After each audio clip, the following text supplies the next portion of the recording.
오늘 이 시간 우리에게 주시는 하나님의 말씀은 구약성경 에스겔 37장 1절에서 10절까지의 말씀입니다. 구약성경 1209페이지 1209페이지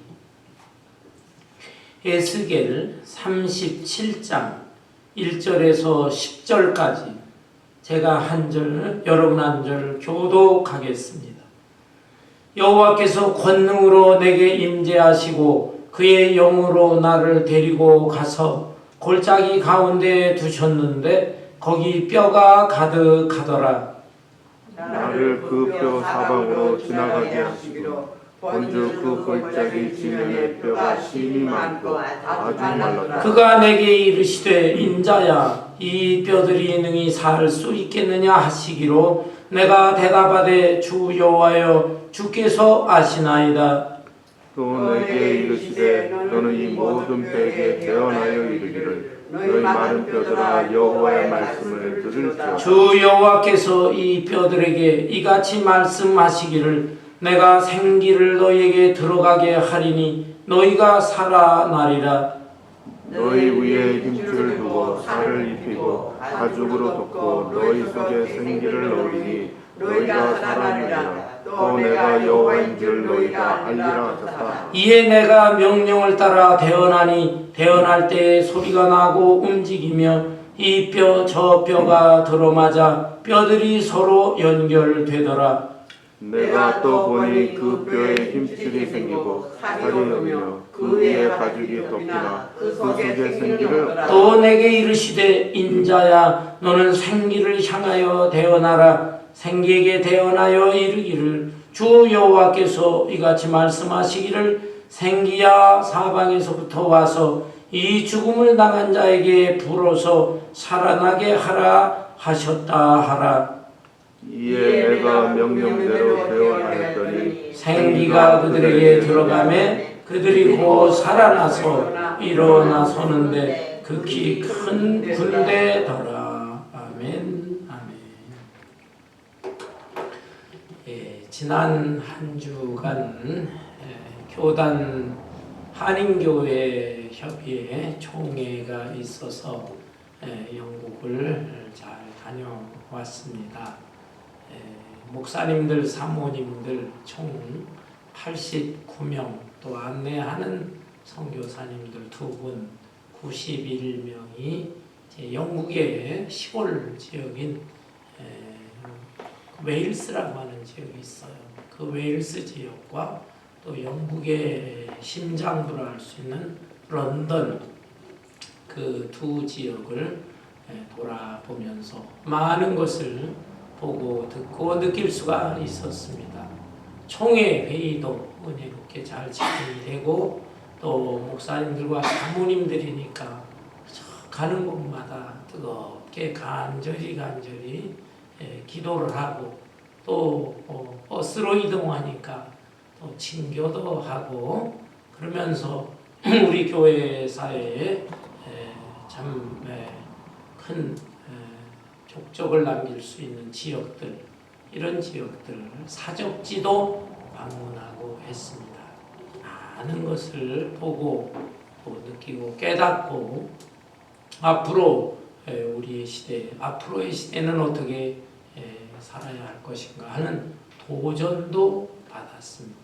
참으로 은혜롭고 유익한 행사였다 이런 생각을 하고요. 그러나 한편으로는 마음이 굉장히 무거웠습니다. 왜냐하면 영국이란 나라가 어떤 나라입니까? 대단한 나라였지요. 전 세계 여러 나라들을 침공해서 지배를 했던 해가 지지 않는 나라다. 이런 별칭이 붙었던 나라인데 많은 면에 약해져 있었어요.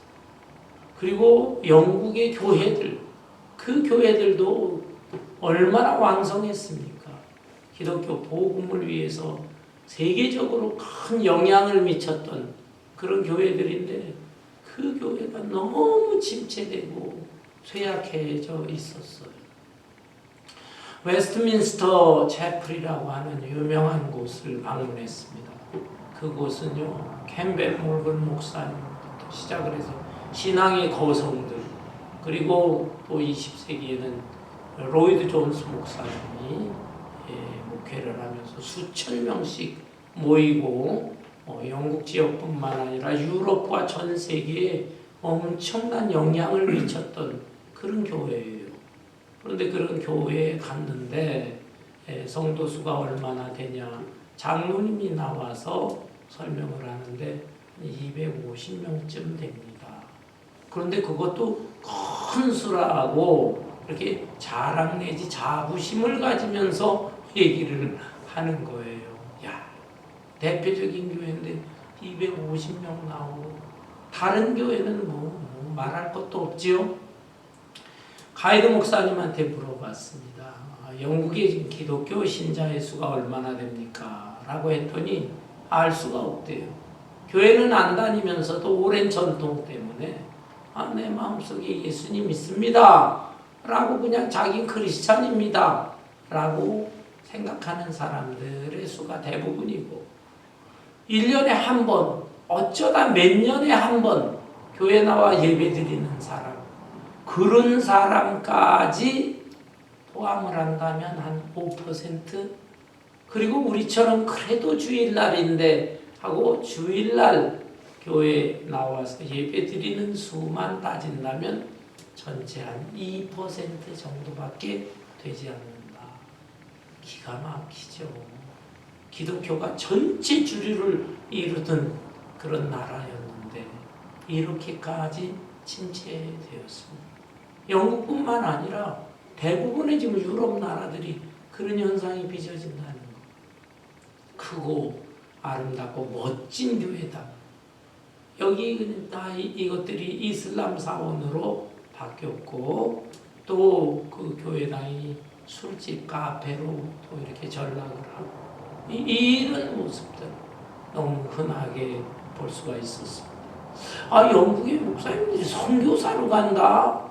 저도 처음에 잘 이해를 하지 못했어요. 그런데 선교사님들이 강변하더라고요. 이런 지역에 가서 다시 한번 리바이벌, 부흥운동을 일으켜야 되지 않습니까? 그래서 자신들이 선교사의 사명을 가지고 있다. 일리가 있고 이해가 되더라고요. 그런데 이러한 영국인데 또 유럽인데 앞으로 우리 한국과 미국은 어떻게 될 것인가 방심하면 이렇게 된 거예요. 한국 교회도 지금 많이 약해지고 있고, 미국 교회도 약해지고 있고, 이민 교회도 점점 약해져 있고, 그래서 우리가 정말 정신 차려야 되겠다.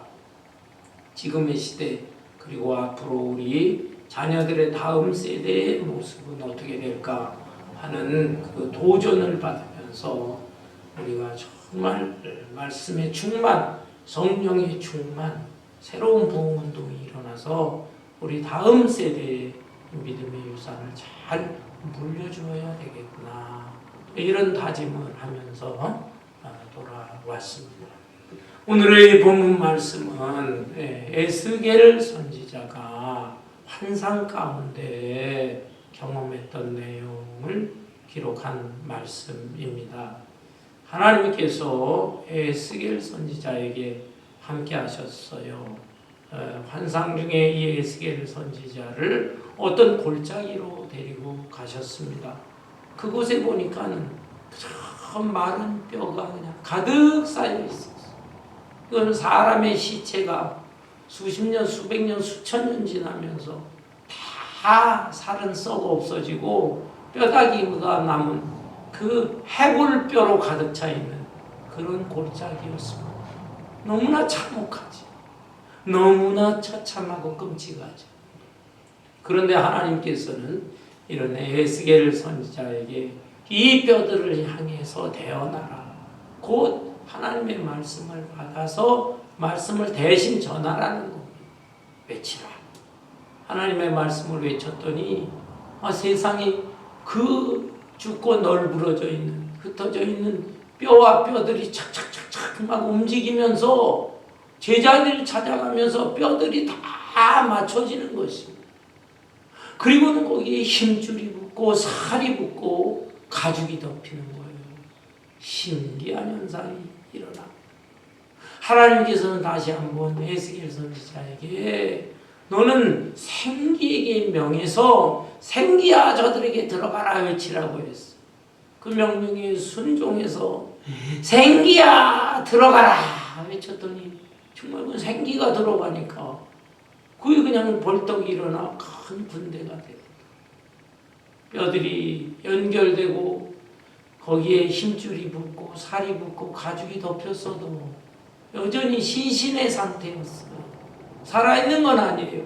그런데 그 속에 생기가 들어가니까 그 시신들이 다 일어나면서 움직이면서 큰 군대가 되었다라고 하는 환상의 내용인 것입니다. 이 내용은 우리에게 무엇을 교훈하고 있습니까?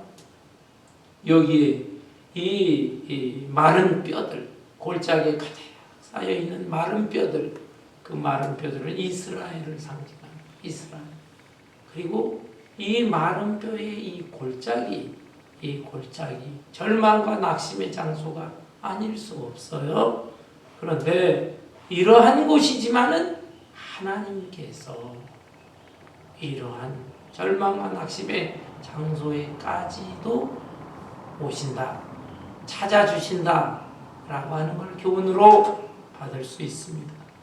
본문 1절, 2절에 보면 여호와께서 권능으로 내게 임재하시고 그의 영으로 나를 데리고 가서 골짜기 가운데 두셨는데 거기 뼈가 가득하더라. 나를 그 뼈 사방으로 지나가게 하시기로 본즉 그 골짜기 지면에 뼈가 심이 많고 아주 많았더라. 여호와 하나님께서 영으로 에스겔에게 임재하셔서 그 에스겔을 데리고 골짜기로 가게 하셨다. 그런데 그 골짜기에 마른 뼈들이 가득 쌓여 있었다라고 하는 것이 하나님께서 하나님의 영으로 이 에스겔과 함께 이 비참하고 처참한 마른 뼈들이 그득한 곳까지 찾아가셨다라는 것입니다. 여러분, 이 뼈들은 이스라엘을 상징한다고 그랬어요. 당시의 이스라엘의 형편은 어떠했습니까? 북왕국 이스라엘은 이미 BC 721년에 아수르라고 하는 이방족 속에 침략을 받아서 망했습니다. 그들의 많은 수가 아수르 오늘날 이라크 지역, 이라크 나라 그쪽이에요. 글로 끌려가서 노예 생활하고 또 그들은 또 전 세계로 이 이스라엘 백성들을 노예로 팔아먹었습니다. 뿐만 아니라 그 북왕국 이스라엘 지역에 남아있는 사람들에게는 이 아수르 사람들이 와서 강제적으로 결혼을 해서 이 단일 민족을 자랑했잖아요. 이스라엘 사람들 우리가 하나님의 선민이다 자부심을 가졌는데 강제 결혼을 해서 혼혈족들이 태어나게 됩니다. 사마리아 사람이다 이렇게 얘기하죠. 이런 수치를 당하게 했습니다. 그리고 남쪽에 있는 남왕국 유다는 바벨론이라고 하는 나라가 침략을 해서 1차, 2차, 3차 몇 년씩 기간을 두고 공격을 해서 나라를 완전히 망하게 했습니다. 1차 공격 때에는 포로를 끌고 갔는데 다니엘을 비롯한 아주 유능하고 총명한 청년들 중심으로 끌고 갔어요. 또 2차 공격 때에는 유다의 여호야킨 왕과 왕족들, 귀족들 이런 사람들을 끌고 갔는데 이때 에스겔도 끌려갔어요. 에스겔은 제사장이었는데 끌려갔어요. 그리고 이제 3차 때에는 완전히 멸망을 당하게 됩니다.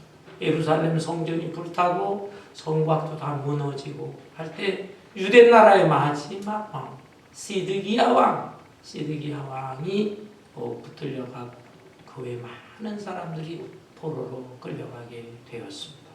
본문의 말씀은 바로 2차 때 끌려갔던 에스겔 선지자가 당시에 포로로 끌려갔던 이 백성들에 대해서 말씀을 전하는 거예요. 그런데 이 백성들은 자기들도 포로 생활하면서 너무 힘들고 신음하고 괴롭지만은 자기의 조국인 유대 나라, 그리고 유대 나라의 수도 예루살렘은 어찌 되었을까 궁금하던 차에 3차 공격을 받아서 완전히 불타버리고 망했다라고 하는 소식을 듣게 되니까 이 바벨론 포로 생활을 하면서도 너무나 고통스러운, 이제는 아무런 희망이 없구나 하면서 바벨론 강변에서 눈물을 흘려 통곡하기도 하고 그렇게 깊은 절망에 빠져 있었어요. 그런데 이런 사람들을 향해서 에스겔 선지자는 이 환상 속에서 보았던 본문의 내용을 전하게 된 것입니다. 마른 뼈와 같이, 그리고 이 해골대들이 쌓여있는 그 골짜기처럼 절망과 낙심에 빠져 있었던 이스라엘과 이스라엘 민족에게 소망의 메시지를 주신 것이다. 우리 하나님은 바로 이런 하나님이시다. 하나님은 상한 갈 때도 꺾지 않으시고 꺼져가는 심지도 끄지 않으시는 자비로우신 하나님, 그리고 소망을 주시는 하나님, 이 비참한 골짜기까지 찾아주시는 하나님인 것을 우리가 알면서 우리도 우리의 개인의 인생이나 가정적으로 어려움이 있고 또는 사회적으로 우리의 민족적으로 또 오늘날의 이 교회적으로 볼 때에 정말 마른 뼈와 같이 황폐해져 있는 이런 상황, 절망적인 상황에 빠져 있다 할지라도 결코 낙심해서는 안 됩니다. 아멘. 우리 하나님 바라보면서 은혜를 사모하면서 기도하게 되면 사랑과 긍휼이 많으신 하나님께서 그러한 장소에까지 찾아주시고 연약한 심령들 찾아주시고 돌보아주시는 하나님이신 줄 믿습니다. 아멘. 아울러 두 번째로 우리가 얻을 수 있는 교훈이 있다면, 하나님께서 에스겔 선지자에게 하나님의 메시지를 대신 전하게 하셨어요. 대신 전해서 말씀을 외치니까 이 널브러져 있는 이 골짜기에 있는 마른 뼈들이 다 서로 제자리를 찾으면서 맞춰지게 되었다라는 거예요. 본문에 볼까요? 3절에 보니까 그가 내게 이르시되 인자야 이 뼈들이 능히 살 수 있겠느냐 하시기로 내가 대답하되 주 여호와여 주께서 하시나이다. 하나님께서, 여기에 인자는 에스겔 선지자인데 에스겔에게 이 뼈들이 살겠느냐, 아니 상식적으로 그게 어떻게 살겠습니까? 금방 죽은 사람도 아니고 수백 수천 년이 된 이런, 그래서 살이 다 문드러지고 썩어 흙이 되고 뼈만 남았는데 그 뼈들이 살겠느냐? 아니 도대체 하나님 무슨 말씀을 하는 겁니까? 불가능한 말씀이지요? 라고 대답하고 싶지만 그래도 에스겔 선지자는 믿음이 있는 사람이니까 하나님께서 왜 나에게 이런 질문을 하실까? 그래서 아이고 말도 안 되는 소리 하지 마세요 라고 하지 못하고 그건 불가능합니다 라고 말을 못하고 다만 하나님의 무슨 뜻이 있나? 주께서 하시나이다. 주께서 하시나이다. 이렇게 대답을 한 거예요. 그러자 4절에 또 내게 이르시되 너는 이 모든 뼈에게 대언하여 이르기를 너희 마른 뼈들아 여호와의 말씀을 들을지어다. 그 마른 뼈들을 향해서 하나님의 말씀을 대신해서 말씀을 전하라 라고 하는 것입니다. 5절에 주 여호와께서 이 뼈들에게 이같이 말씀하시기를 내가 생기를 너희에게 들어가게 하리니 너희가 살아나리라. 너희 위에 힘줄을 두고 살을 입히고 가죽으로 덮고 너희 속에 생기를 넣으리니 너희가 살아나리라. 또 내가 여호와인 줄 너희가 알리라 하셨다 하라. 하나님께서 에스겔 선지자에게 당신의 뜻을 알려주시면서 말씀을 전하라라고 한 거예요. 그러면 이 널브러져 있는 이 뼈들, 이 시신들이 다시 살아나게 될 것이다. 그래서 정말 의심을 했던 이 에스겔 선지자의 마음속에 확신이 들은 겁니다. 그래서 하나님의 명령에 의해서 순종을 하면서 말씀을 외쳤습니다. 외쳤더니 어떻게 됐어요? 7절에 이에 내가 명령을 따라 대언할 때에 소리가 나고 움직이며 이 뼈 저 뼈가 들어맞아 뼈들이 서로 연결되더라. 내가 또 보니 그 뼈에 힘줄이 생기고 산에 오르며 그 위에 가죽이 덮으나 그 속에 생기는 없더라. 에스겔이 뼈들을 향해서 하나님 말씀을 외치니까요, 뼈와 뼈들이 연결이 되었다. 자기가 원래 있던 자리를 희한하게 움직이면서 뼈들이 다 찾아가지고 착착착착착 다 맞아 떨어지는 것입니다. 그러면서 거기에 힘줄이 막 붙고요, 또 살이 붙고 가죽까지 다 붙으니까 사람의 형체를 하게 되었던 것이죠. 여러분, 이 환상의 교훈, 두 번째 교훈은 무엇일까? 그것은 바로 이렇게 연합과 조화를 이루게 된다는 것. 하나님의 말씀에 순종하게 될 때 연합, 화합, 조화를 이룰 수가 있다. 여러분, 사람은 혼자서 살 수 없습니다. 다른 사람과 어울려서 살 수밖에 없는 사회적인 동물이에요. 작게는 가정에서 보세요. 가정에도 부부가 있고 자식이 있어요. 그런데 이 한 가족이라고 하면서도 거기에 갈등이 있습니다. 부부간에 오래 살아도 갈등과 다툼이 있어요. 저도 온실 사모와 갈등과 다툼이 가끔씩 있습니다. 왜? 성격이 달라, 성격이. 수십 년은 또 취향도 좀 다르고 조화를 이루는 게 쉽지 않아요. 부모와 자식 간에 세대 차이가 세대 차이. 이게 또 참 어려운 것입니다. 그래 서로 노력을 하지만 인간적인 노력까지는 한계가 있어요. 하나님의 말씀을 묵상하고 말씀에 순종해야 됩니다. 내가 좀 더 죽어야지. 주님의 십자가와 연결된 사람으로 내가 죽어야지. 날마다 죽어야 됩니다.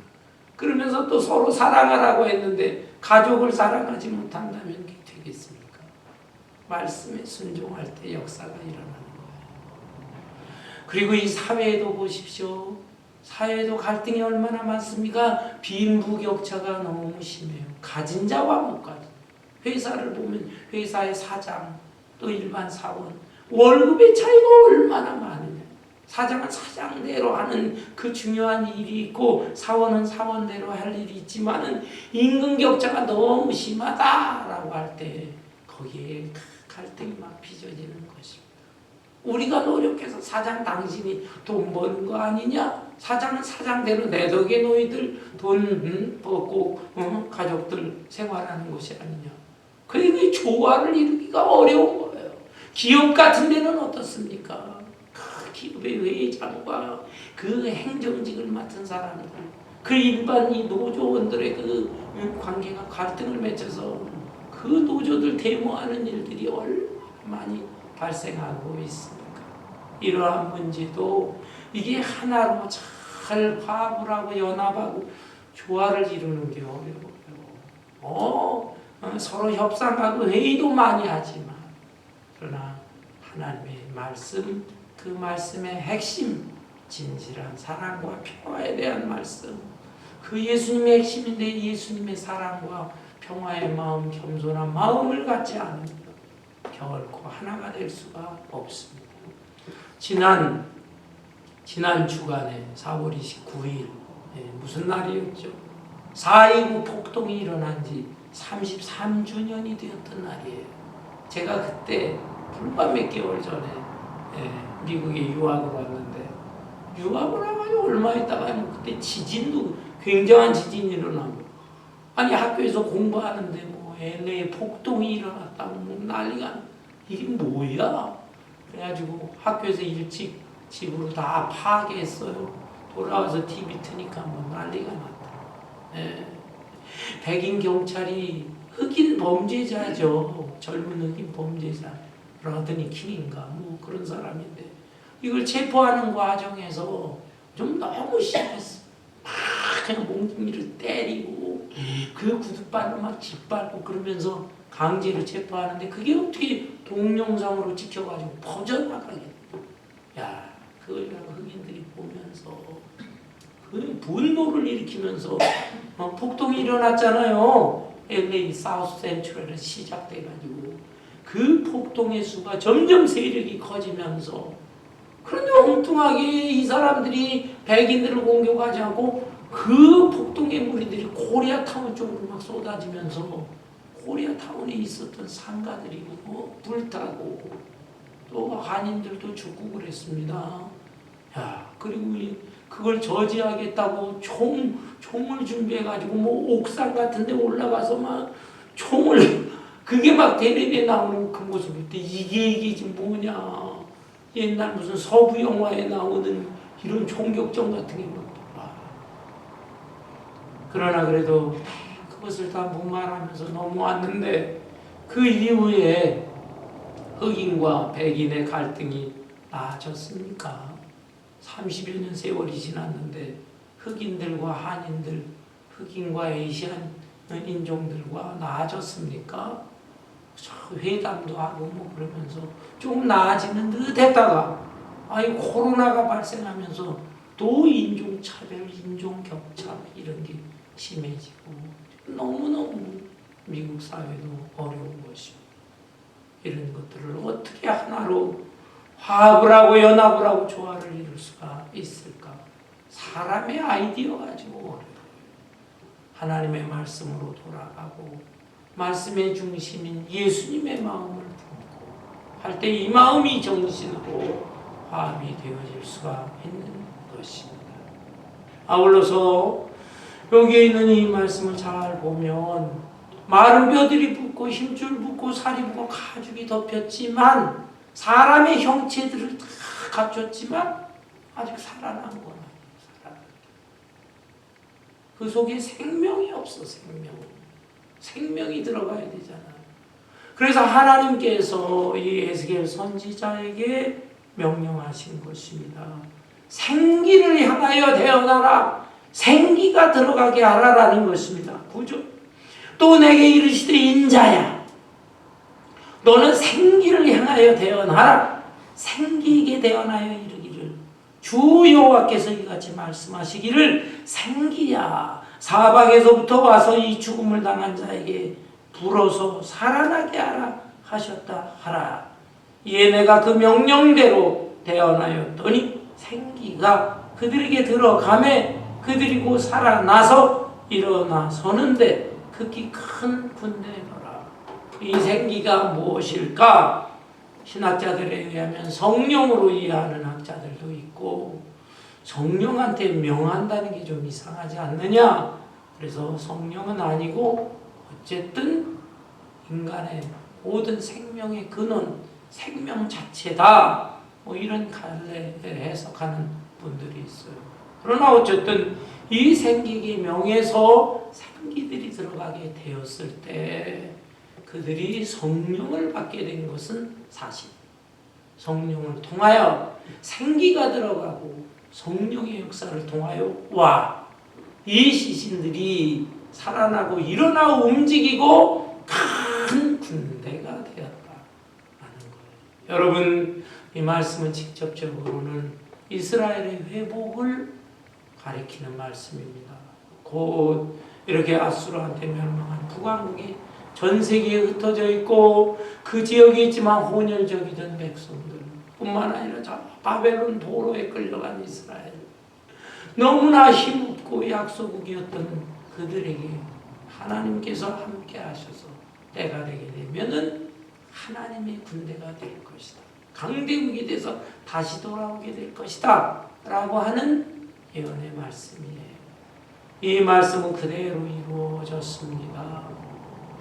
예루살렘이 바벨론의 1차 공격을 받았을 때 그 1차 공격부터 시작을 해서 3차 공격을 지나서 쭉 바벨론 포로 생활을 해가지고 이 포로 생활을 하고 이 바벨로니즘 이상의 멸망을 당해요. 페르시아는. 성경에는 바사라고 나오는데 바사가 페르시아입니다.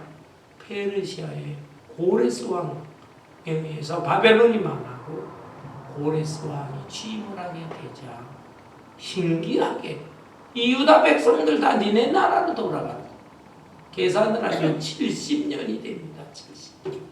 1차 때 끌려간 사람부터 시작을 해서 70년 세월이 지나서 그들은 다시 본국 유대 땅으로 돌아오고 무너진 예루살렘 성전 불타버린 것 다시 회복을 하게 된 것입니다. 직접적으로는 그걸 가리키는 예언의 말씀이에요. 그러나 이 속에는 더 깊은 뜻이 있는 것입니다. 곧 하나님의 아들 예수 그리스도가 이 세상에 오시고 또 오순절 성령 강림이 임하고 하게 될 때에는 이 혈통적인 이스라엘이 아니에요. 다른 나라 다인종일지라도 예수님을 믿는 사람들은 영적인 이스라엘, 영적인 이스라엘. 그리고 지역적인 이스라엘 지역 거기가 아니라 세계 다른 지역이 있을지라도 그것이 다 이스라엘인 것입니다. 여기에 하나님의 역사가 임할 때 거기에 놀라운 십자가의 군병들, 복음의 군대가 이루어지게 될 것이다. 그것을 예언한 말씀입니다. 이번 영국의 여러 곳을 방문했어요. 유명한 유적지, 사적지, 전 번연이라고 아시죠, 여러분? 성경 다음으로 많이 읽혀진다고 하는 전 번연의 고향, 그곳에 가고 그 전 번연 목사님의 천부역정뿐만 아니라 사역했던 걸 잘 모아놓았던 박물관, 그곳에도 보고 여러분 5만 번 기도의 응답을 받았다는 사람이 조지 뮬러, 조지 뮬러에 대한 그 박물관도 또 있더라고요. 거기 갔을 때도 또 감동을 받고 가는 곳마다 우리 목사님들이 은혜를 받고 그냥 막 통성으로 뜨겁게 기도를 하고. 그런데 저는 개인적으로 가장 감동을 받은 것은 무엇이냐면 영국의 그 웨일스 지역, 웨일스 거기가 아주 시골이에요, 시골. 가난한 사람들, 광부들이 모여서 살던 곳입니다. 거기에 그 시골 교회들이 있는데 그 교회에 토마스 목사님이 자라나고 또 하나님의 부르심을 받았던 조그만 교회가 있어요. 하노버 교회라고 하는 교회인데 교회당 크기가 우리 교회 요 본당이 요거보다 뭐 작으면 더 작을 것 같아요. 그런 곳입니다. 그런데 거기에서 이 로버트 토머스 목사님이 아버님이 목사님이 거기서 쭉 생활하고 자라다가 굉장히 똑똑했답니다. 총명하고. 그래서 뭐 언어를 그냥 몇 가지씩 다 하고 10몇 살 때 벌써 17살 때 신학교를 가고 그래서 거기서 공부를 하고 목사가 되고 불과 20살 남짓 할 때 막 설교를 하고 다니고 그리고 20대 이제 중반에 접어들 때 시골 지역이지만 그 지역에서 아주 그래도 부유하게 살았던 그 가정의 딸 캐롤라인이라고 하는 여자와 결혼을 했습니다.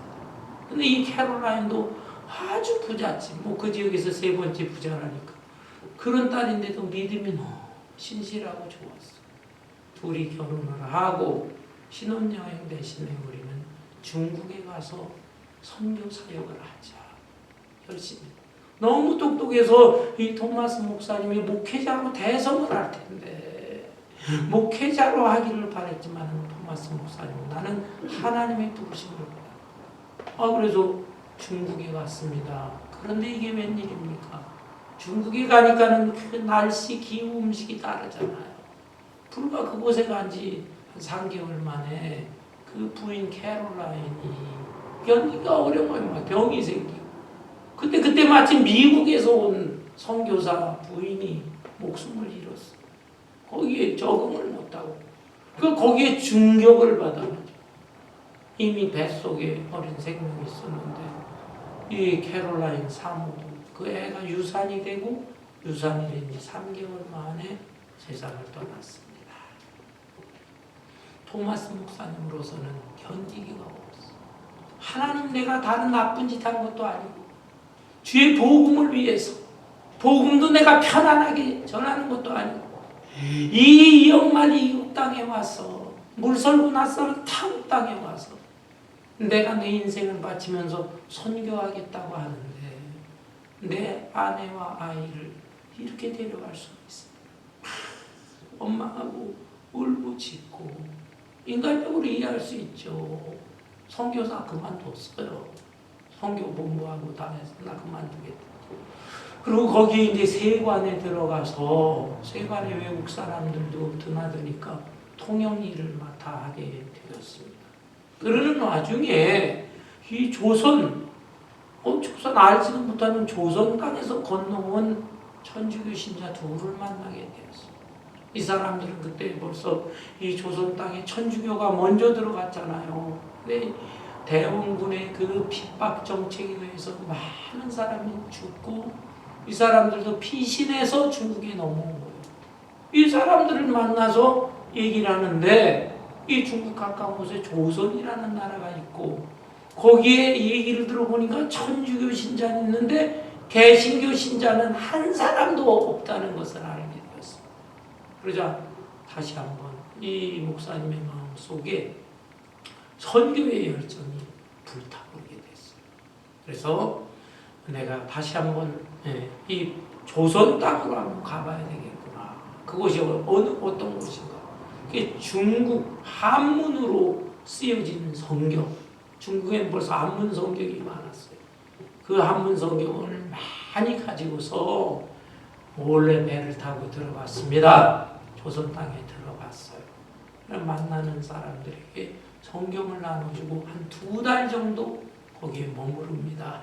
그러면서 한국어를 이 언어의 천재 2달인데 많이 배웠어요.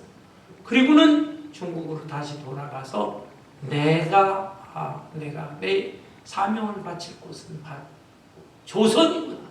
그래 철저하게 그 준비를 해가지고 성경을 또 많이 준비를 했어요. 배를 타고 가는데 배가 마침 조선으로 또 가게 되어 있지를 않았는데 미국의 배가 그때 제너럴 셔먼 호라고 하는 배가 조선으로 들어가게 되었다라는 소식을 듣고는 거기에 또 어플라이를 해서 통역관이 되는 것입니다. 통역관으로 제너럴 셔먼 호 그 배를 타고 평양으로 들어가게 됩니다. 근데 평양 대동강 거기 그 강 기슭까지 오게 되는데 그 강이 이 조선에서 막는 거예요. 못 들어온다. 관리들이 막 막고. 그런데도 악착같이 이 제너럴 셔먼 호는 이 미국 사람들이 거기 다 있는데 통상 무역을 해야 된다. 막 강하게 밀어붙이고. 그러다가 거기서 갈등이 생기고 싸움이 생겼어요. 조선 사람들은 막 칼을 휘두르고 창을 던지게 되고 활을 쏘고 제너럴 셔먼호에서는 또 화가 나니까 포를 쏘고 그러는 가운데 이 평양 감사가 저 배에 불을 질러라.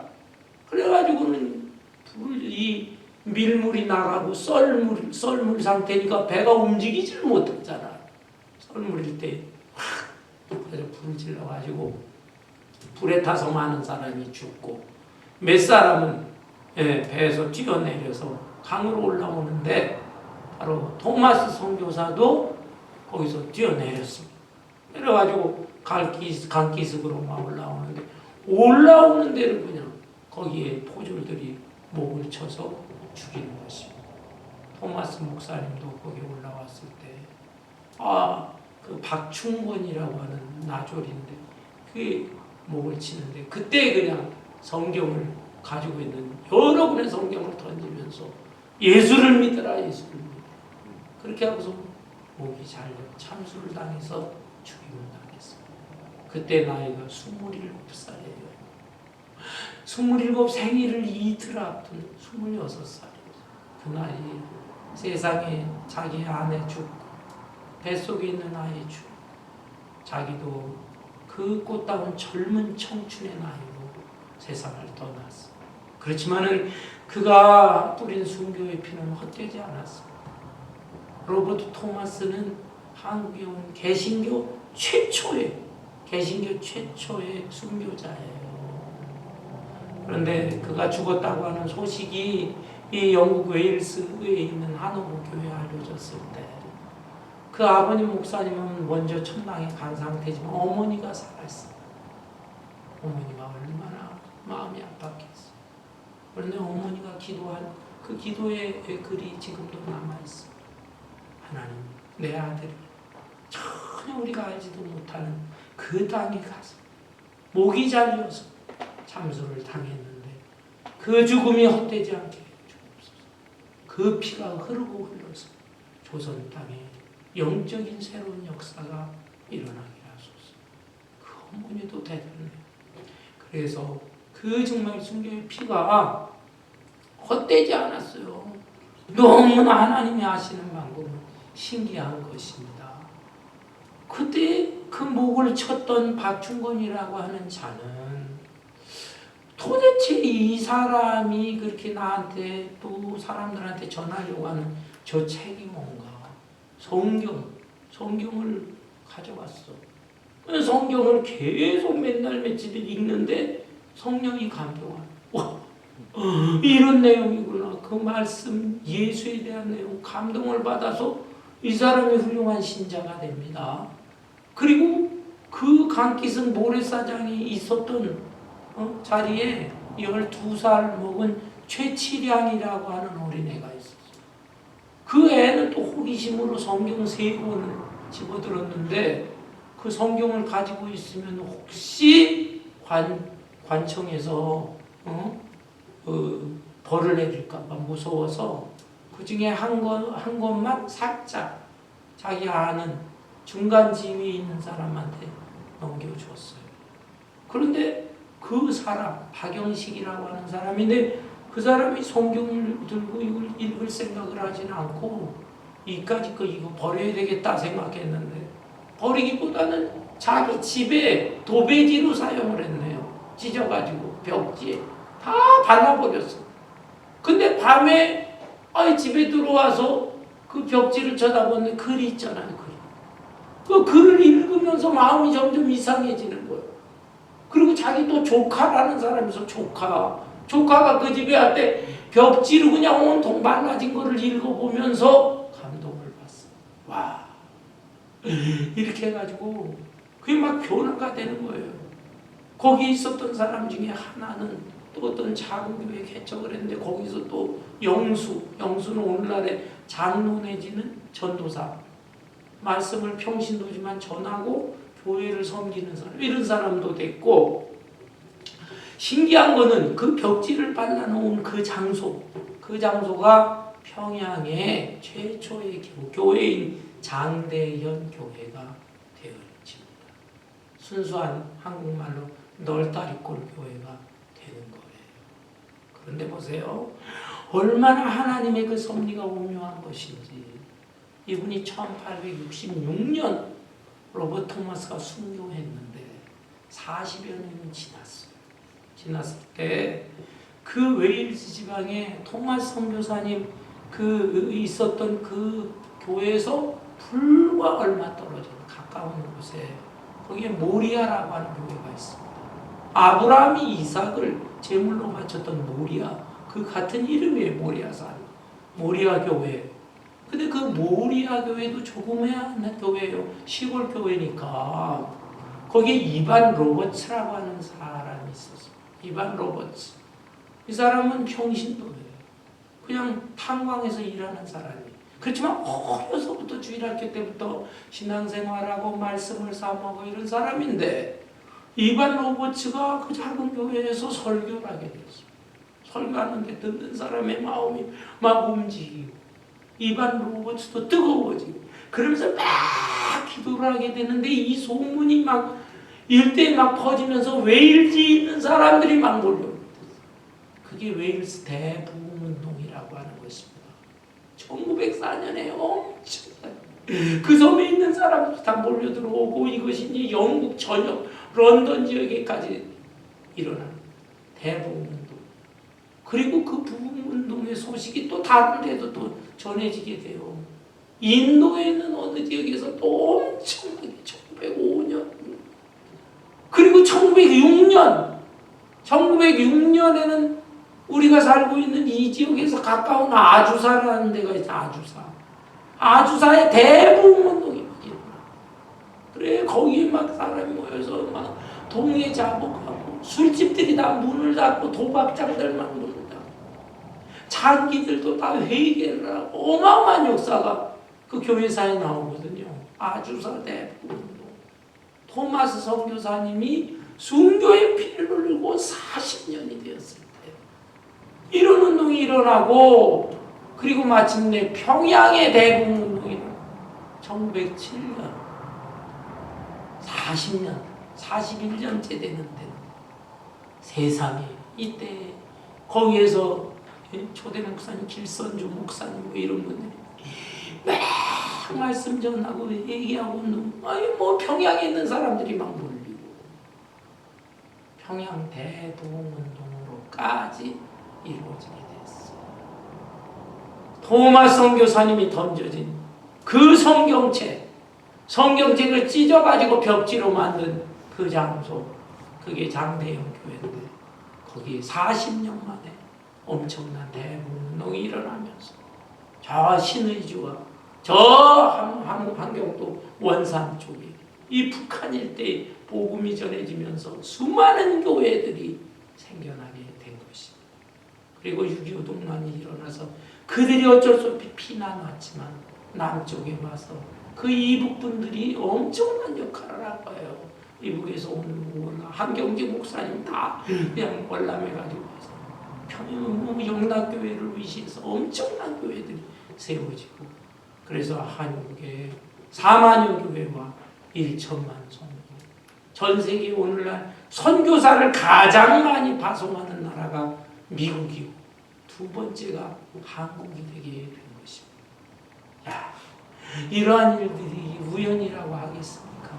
시골의 조그만 교회에서 자라고 성장하고 그래서 목사가 되고 선교사가 되고 27살의 나이로 순교의 피를 흘렸지만 그 피는 헛되지 않고 이 어마어마한 엄청난 역사를 이루게 한 것입니다. 하나님이 섭리고 거기에 놀라운 말씀의 역사, 성령의 역사가 일어나게 된 것입니다. 사랑하는 성도 여러분, 이러한 내용들을 잘 말씀도 살펴보고 교회 역사의 흐름도 살펴보면서 이제 오늘날의 교회들의 모습을 봅니다. 참 한국 교회가 엄청 흥왕했지만 많이 지금 쇠약해져 가고 있다고 해요. 또 미국 교회도 엄청나게 청교도 때부터 시작을 해서 어마어마했지만 근래에 지금 많이 시들어지고 있습니다. 이 코로나라고 하는 걸 통해 가지고 지금 완전히 세상과 교회가 달라졌어요. 이민교회도 얼마나 쇠약해져 있습니까? 너무나 부끄럽지만 우리 교회도 이런 연약한 모습을 보이고 있는데 마른 뼈가 가득한 이 골짜기와 같은 곳이지만 우리가 다시 한번 하나님을 바라보고 은혜를 사모하고 말씀을 사모하고 우리가 사명을 잘 감당하려고 할 때 하나님의 생기가 우리 속에 충만히 임하면서 성령 충만한 사람이 될 것입니다. 이 성령의 충만과 성령의 권능으로 내 개인의 인생, 앞으로 남아있는 인생 좀 더 다른 인생을 살아야 되겠고 또 이렇게 뜻이 맞는 사람들에 의해서 새로운 전도운동이 일어나야 되겠고 오늘의 시대와 앞으로의 시대에 하나님께서 우리에게 원하시는 귀한 사명의 역사가 일어날 수 있기를 주님의 이름으로 축원합니다. 아멘. 찬송